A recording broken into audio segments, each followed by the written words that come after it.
Aujourd'hui, la planète des singes, Suprématie, Film Arena, édition non limitée.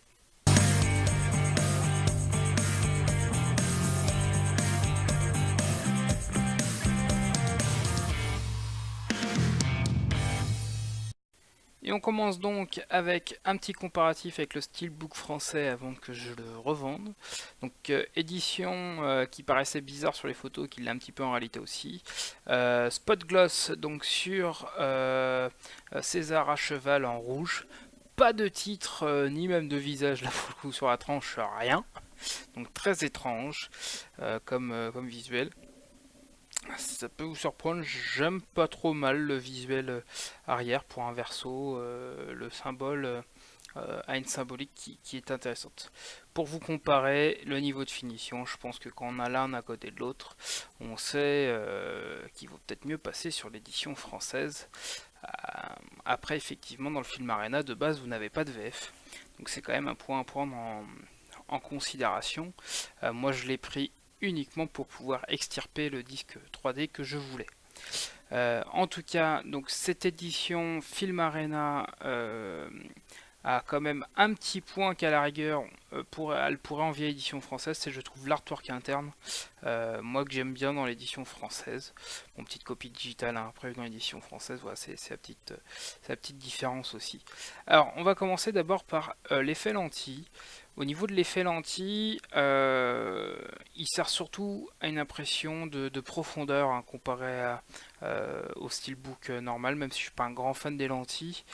C'est pas le plus intéressant des lentilles que j'ai vu, mais la sensation de profondeur liée au fait que ça soit aussi plus sombre hein, en ressort quand même pas mal. Donc pour ceux qui aiment les lentilles, c'est pas le pire que j'ai vu en tout cas parce qu'il prend vraiment bien l'ensemble du boîtier et ça c'est assez rare. Le steelbook en lui-même est magnifique, donc glossy, débossé au niveau du titre. Effectivement, quand on regarde de près, je suis d'accord avec notre cher ami Benoît sur les petites bavures, hein, qui aurait pu être mieux. Le titre en anglais sur la tranche et un très beau visuel glossy. Bon, j'aurais bien aimé un petit visuel de la bataille dans la forêt par exemple. Ça aurait pu être sympa aussi, mais franchement plutôt sympa. Version modifiée, parce que j'ai rajouté un troisième emplacement pour le disque 4K qui n'est pas prévu à l'origine, et le disque est assez moche.